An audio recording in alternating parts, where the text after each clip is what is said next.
আমার নবী যখন মক্কা থেকে মদিনায় হিজরত করছেন, অনেকে আমরা এই হাদিসগুলি শুনেছি, কিন্তু এই হাদিসটা, এই জায়গার হাদিসটা অনেকে আমরা শুনিনি। ইমাম জুরকানি বলছেন, নবী যখন হিজরত করে মক্কা থেকে মদিনায় যাচ্ছেন সিদ্দিক আকবর আবু বকর সিদ্দিককে সাথে নিয়ে, তো মদিনার কাছাকাছি আসার পর নবীজির অনেক ক্ষুধা লাগলো। আসরের সময় যখন চলে আসছে, নবীজির তখন খুব ক্ষুধা লাগলো। একটা ঘর দেখলেন, আমার পেয়ারা নবী কাছাকাছি গেলেন, ডাক দিলেন, কেউ কি আছেন?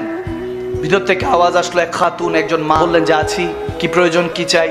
যখন আমার নবীজি একটু কাছাকাছি গেলেন, ওই মহিলা তাকিয়ে আছে আমার নবীজির চেহারা মুবারকের দিকে। ইহুদি ছিল, গুনাহগার ছিল, বেদিন ছিল, কিন্তু নবীজির দিকে তাকিয়ে আছে। নবীজি বলতেছে, খাওয়ার কিছু হবে? আমরা দুজন মুসাফির। আরবের মধ্যে একটা কালচার আছে, খুব মেহমানদারি, যেমন চট্টগ্রামে ওই কালচারটা আছে। মেহমানদারি করতে অনেক বেশি প্রাণবন্ত চট্টগ্রামের মানুষরা, ঠিক না? তেমনি ভাবে আরবের মানুষ, আমার মদিনাওয়ালা সুন্নত, মদিনার দেশের মানুষের মতো, ঠিক না? আমার নবী মেহমানদারি করতে পছন্দ করতেন। তো যখন আরব মহিলা, তো বলতেছে মেহমানদারি করতে পারলে অনেক খুশি হতাম, কিন্তু ঘরে কিছু নাই, বকরি কিছু ছিল, আমার স্বামী চড়াতে নিয়ে গিয়েছে বকরিগুলি। এখন ঘরের মধ্যে এমন তেমন একটা খাবার দাবার নিয়ে আপনাকে যে খেদমত করব। আমার নবীজি দেখলেন একটা পাশে, ওই ঘরের কাছে কোণার মধ্যে বারান্দা, একটা কামজোর একদম একটা বকরি বাঁধা, একটা বকরি বাঁধা। তখন নবীজি বললেন, ওই বকরিটা আছে তো, ওখান থেকে আমি একটু দুধ নিয়ে নেই। তখন ওই মহিলা বলতেছে, এটার পাটা একটু ভাঙা, এজন্য এটাকে রেখে গিয়েছেন, এখন কোনোভাবে আর সম্ভব না। নবীজি বলেন, আমি চেষ্টা করে দেখি, যদি আপনার আপত্তি না থাকে। নবীজি গেলেন, আবু বকর সিদ্দিককে কাছে নিয়ে বললেন যে, আবু বকর তুমি দুধ নিতে থাকো, আমি পশুটার গায়ের মধ্যে, বকরিটার মধ্যে হাত রাখছি। আমার নবী যখন দাস্ত মোবারক ওই পশুর উপরে পড়লো, সুবহান, হাদিসে এসেছে, পাটা সাথে সাথে সোজা করে দাঁড়ালো, দাঁড়িয়ে সে প্রশস্ত করে দিল যাতে দুধটা নিতে সুবিধা হয়। হাদিসে এরকম এসেছে, ওই ঘরে যতগুলি পাত্র ছিল সমস্ত পাত্রের মধ্যে দুধ টইটুম্বর হয়ে গিয়েছে, সুবহানাল্লাহ। সব যখন টইটুম্বর হয়ে গিয়েছে, ওই খাতুন তো এরকম নাজারা জীবনে দেখে নাই, এরকম ম্যাজিক, এরকম মুজিজা, তার কাছে তো জাদু মনে হয়েছে, যেটা কি হলো। তো তেনার সন্তানও ছিল, ছোট্ট সন্তান, ছেলে, সেও দেখছে, মোহাব্বতও দেখছে, মোহাব্বতের মাও দেখছে, সুবহানাল্লাহ।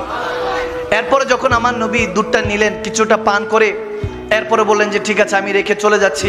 নবীজি চলে যাচ্ছেন, কিন্তু ওই মা এবং মায়ের ছেলে দুইজনই নবীজির দিকে তাকিয়ে আছে, দেখতেছে চলে যাচ্ছে, চলে গেছে। অনেক দূর চলে যাওয়ার পর মা ছেলে বসে বসে গল্প করতেছে, কত নুরানি মানুষটা ছিলেন, কত নুরানি ছিলেন। এরপরে ওই মোহাব্বতের বাবা আসলো, আবু মোহাব্বত যখন আসলো, ভিতরে প্রবেশ করলেন, বকরি টকরি বাঁধলেন, বাঁধার পর যখন ভিতর প্রবেশ করলেন, বলতেছে কি ব্যাপার, একটা খুশবু পাইতেছি, এই খুশবু জীবনও পাই নাই, একটা সুগন্ধি পাচ্ছি, স্মেল আমি কোথাও পাইনি, এরকম সুগন্ধি কোথা থেকে আসছে। তখন ওই খাতুন বলতে লাগলেন যে, হে স্বামী, হে আমার প্রিয়তমা, আপনাকে কি বলবো, কে জানি একজন এসেছিলেন, কে জানি এসেছিলেন, মানুষের মতো চলতে, যত দূর থেকে দেখছি তত প্রেমে পড়ছি, যখন কাছে দেখেছি তখন আপন মনে হচ্ছিল, এত আপন মনে হচ্ছিল। দুইটা শব্দ বলে, দূর থেকে দেখছি তত তত ভালো লাগছে, খুবসুরত লাগছে, সুন্দর লাগছে, জামিল লাগছে, হাসান লাগছে, হাসিন লাগছে, কিন্তু যখন কাছে আসছেন তখন বেশি বেশি আপন মনে হচ্ছিল। মনে হচ্ছে এই আপন মানুষটার জন্য ওয়েট করছি এতদিন। বলে কি বলো, ওই মানুষটার সাথে আমার একটু দেখা করা দিবা না? আমি তো ছিলামই, আমাকে ডাক দিতা। বলতে উনি এমন কাজে, ওনাকে দেখতে দেখতে আমাদের সময় পার হয়ে গিয়েছে। যখন এরকম বলতেছে, কি চেহারার কথা বলবো, কি চোখ মোবারকের কথা বলবো, এরকম বলতে বলতে ছোট্ট বাচ্চাটা বলে উঠলো যে, মা একটু ওই বকরির কথা বলবা না, বকরির সাথে কি করেছে? তখন বলে হ্যাঁ হ্যাঁ। তখন ছেলেটাও বলতে শুরু করলো, মাটাও বলতে শুরু করলো যে, বাবা জানো বকরিটা না এরকম অসুস্থ ছিল, হাতটা দিল, বকরিটা ভালো হয়ে গেল, দেখো এই যে পুরো ঘরের মধ্যে দুধ পড়ে আছে, দুধের টইটুম্বর হয়ে আছে, প্রত্যেকটা পাত্রের মধ্যে দুধ। তখন বলতেছে, কি বলো, ওই মানুষটার সাথে একটু দেখা হওয়ার সুযোগ হলো না?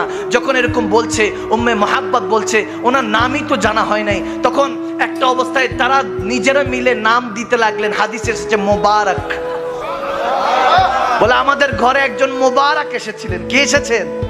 মোবারক এসেছেন। বলে মোবারক এসেছিলেন। মোবারক যখন নাম দিলেন, এখন প্রত্যেক দিন ওই স্বামী এসেই জিজ্ঞেস করে, আচ্ছা মোবারকের জুলফ কেমন ছিল, বাবরি চুলটা কেমন ছিল, আচ্ছা মোবারকের চোখ মোবারকটা কেমন ছিল, চোখটার দিক কিভাবে তাকাতেন, আচ্ছা মোবারক কি মুচকি হেসে কথা বলতেন নাকি গম্ভীরভাবে কথা বলতেন। এরকম প্রত্যেক দিন আলোচনা চলছে। এখন প্রত্যেক দিন বলে যদি আবার আসে আমাকে ডাইকো। ওই স্বামীটা যখন বলছে তার স্ত্রীকে, আবার যদি আসে আমাকে একটু তলব করো, আমাকে খবর দিও। এখন দেখতে দেখতে অনেক দিন পার হয়ে গেল, আসছে না। ওই দিন ওই মাটা উম্মে মোহাব্বত তার ছেলেকে নিয়ে যখন বাজারে গেল মদিনার, যখন মদিনার মধ্যে বাজার সদাই করছে, হঠাৎ করে দেখে আবু বকর সিদ্দিক আকবর রাদিয়াল্লাহু তাআলা দাঁড়িয়ে কিছু একটা কিনছে।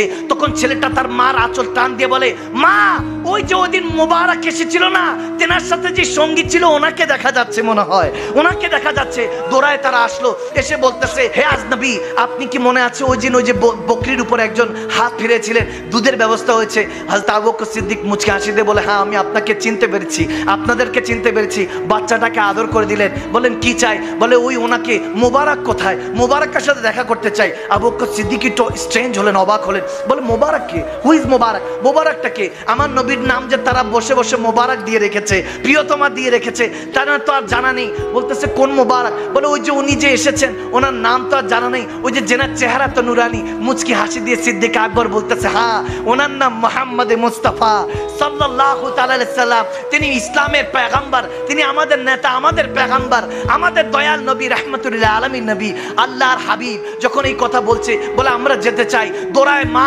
ছেলে সিদ্দিক আকবরের সাথে আমার নবীর কদমে গেল। নবীর কদমে পড়ে তারা কালমা পড়ে মুসলমান হয়ে গেল।